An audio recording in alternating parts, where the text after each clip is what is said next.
Europe 1. 5h12, bon réveil à tous, votre histoire dingue, Marion Gagnon. Ce matin, un nouveau record. Alors vous nous en avez présenté un certain nombre dans toute votre histoire dingue. Celui-ci, je crois vraiment que c'est du jamais vu.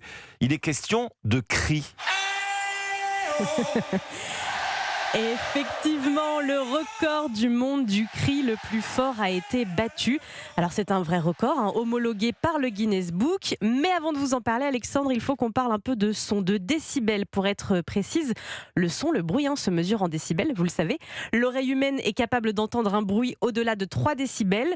De 10 à 40 décibels, là on parle de bruit léger. Ouais, alors des bruits légers, c'est les bruits ambiants. Ça peut être, je sais pas, le son du vent dans les feuilles, par exemple. Exactement, c'est tout à fait ça. Une conversation courante, elle se situe entre 55 et 75 décibels. De 60 à 100, on parle de bruit fatigant à dangereux. Je n'aime pas le bruit. 120, c'est le seuil de la douleur. Et alors, au-delà de 140 décibels, là, on peut perdre l'audition. Bon, maintenant que vous avez tout ça en tête, je peux vous le donner, ce nouveau record du monde de cris humains.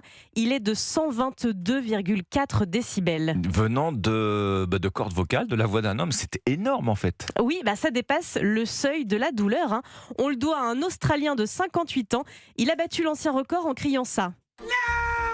Alors là, forcément, pour votre bien, c'est affaibli. On l'a un petit peu réduit. C'est extrêmement fort, 122,4 décibels donc. Le précédent record, lui, était détenu depuis 1994 par une professeure d'école nord-irlandaise. Oh, les élèves doivent se tenir à carreau. C'est ça, il valait mieux pas oublier son cahier avec elle. Son cri était déjà de 121,7 décibels, c'était déjà très bien. Eh ben dites-moi, alors ce nouveau recordman du monde, il s'appelle Joseph, et dans la vie, il est crieur. Oui, crieur public officiel de Canberra depuis 2017. Il crie les événements de la capitale australienne dans les rues. C'est une tradition ancestrale. Ah oui. Donc, vous vous doutez bien qu'il a la voix qui porte. Moi, je plains ses voisins.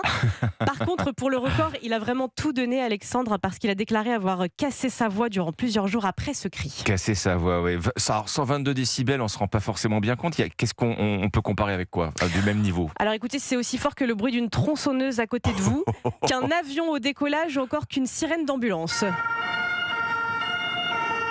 C'est extrêmement désagréable. Non, oui, alors effectivement. Mais l'avantage avec Joseph, c'est qu'il n'a pas besoin de téléphone. Il peut parler à ses amis à l'autre bout de la ville juste en criant. C'est très pratique. Bon, et on est d'accord, sans amplification, sans mégaphone. Aucune. Vraiment la nature. La nature, je vous invite à aller voir cette vidéo. Elle est sur les réseaux sociaux et vraiment crieur professionnel. Moi, j'ai découvert ce métier grâce à cette histoire dingue. Bon, si on doit demander un renseignement à ce monsieur, on lui demande d'abord de susurrer. Oui, s'il vous plaît. D'essayer de murmurer s'il en est capable. Votre histoire dingue, merci Marion Gagnon.